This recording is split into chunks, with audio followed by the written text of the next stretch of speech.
Hey everybody, this is Jim at SP500chart.com. It's about 4:30 on October 15th, 2012. It's my wife's birthday, so we're going to have to run in just a bit.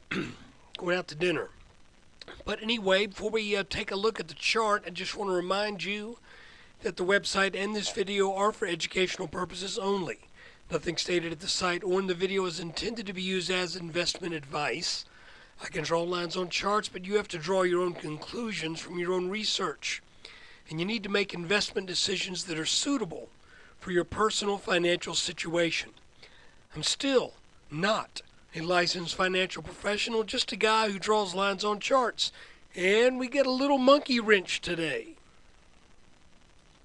Just in case you've never heard the term monkey wrench, well, actually, the full term is that really threw a monkey wrench into the situation. A monkey wrench is a type of wrench, and I guess somewhere at some point in time, somebody was working on a piece of machinery and accidentally dropped their monkey wrench into it, which just totally was a game changer. So today, what we got was a surprise move back above this 1432 area, and I don't know why I was thinking this might happen. I honestly can't tell you, but something just kept nagging at me that even though we'd broken this 1432 area, something kept nagging at me that that we could reverse and head back up. And today we indeed got that. So we did not get the typical break of 1432.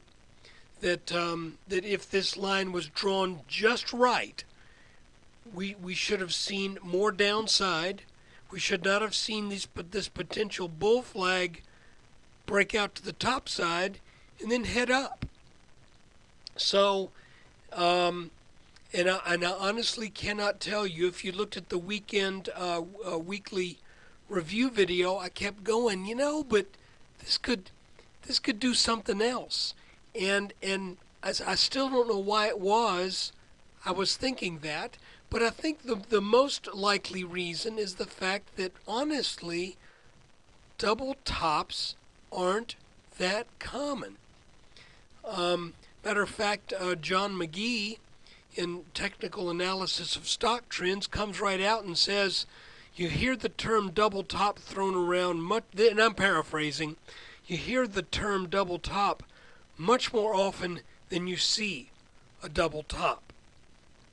So with what happened today, now under us, behind us rather, I'm going to change a line because I think this is a reversal. I think we're seeing a legitimate reversal of trend here, and that is leading me to draw this quote neckline under the last two bottoms, under this one back in late September, and then I'm at this point willing to stick my neck out a little bit and call what we saw today evidence that this also will end up being a short-term bottom.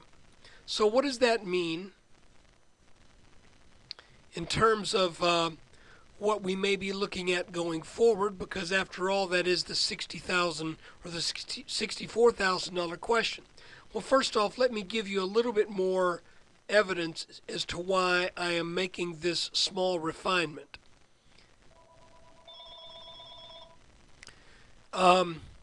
One reason is, as we look at a short-term chart, probably better look at a 10-minute, you can see that we had this descending wedge pattern that we were looking at, and that should be a bullish pattern.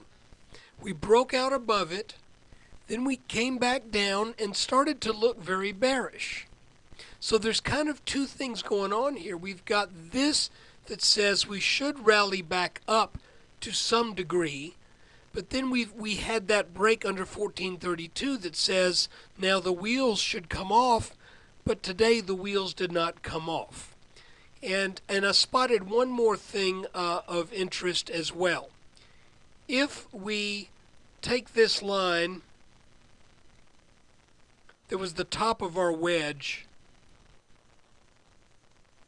and also extend it down the last, how many days? 1, 2, 3, 4, 5, 7 days of trading, you can see that we have a lot of tops that sort of line up here.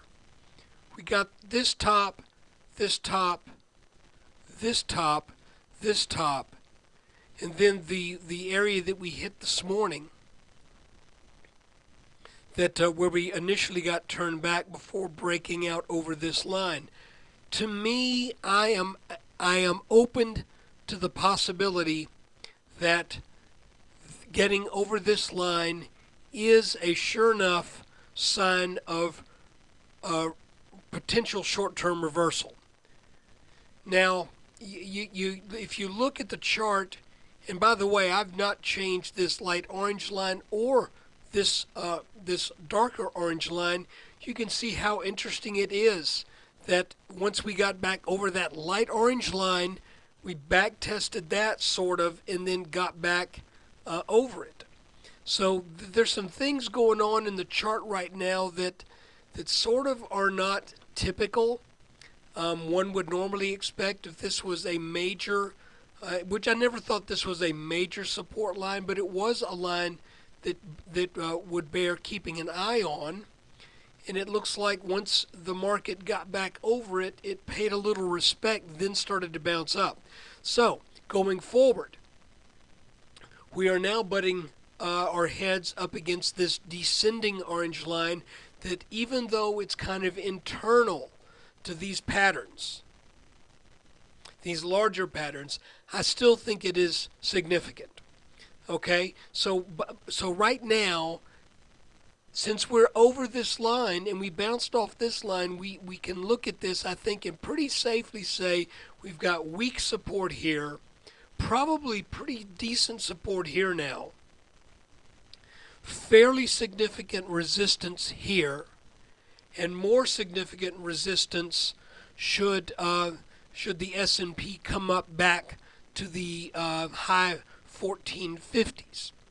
So right now we could be facing a downturn because of this particular resistance line going forward. But you can see how I hope you understand why I made that change. I think now this line will probably end up being a more reliable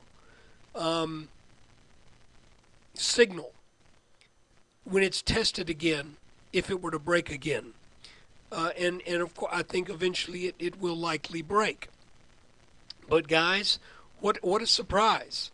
And again, I can't really lay much claim on that feeling that I expressed over the weekend, because I did say that typically 70% of the time when you think something's broken, but it hasn't broken by that technically significant margin of about 1%, it usually goes on to do so. But today, we did not see that follow through. So this is either yet what happened over the last session was either just a head fake, or it called for a revision of this line. So I'm opting for revising this bottom line, and let's see what we get going forward. If the market can rally again over this 1440 line to get back up into the mid 1440s, then I think we could very well be seeing a move to test some other areas that should prove to be resistance. In that 1450, where is it exactly? 1457, 1458. We've got a confluence of resistance, and if it gets over the brown line, then we have a confluence of resistance again in the mid 1460s, and that would be where we would sort of expect some resistance from this top line as well. So guys, wow, what an interesting set of circumstances. And so today I did sell a couple things, some mutual funds that were in my mother's estate account, and the reason being is don't want to get greedy. If we do get up to there, it's not that big a deal compared with the way her funds have performed since when she passed away in March. So anyway, guys, that is the video for October 15th. Let's see if we get a little bit more strength going forward, and if we do, then I think we're likely we'll be forming more of a triple pattern rather than that double top. So thanks again for watching. Take care.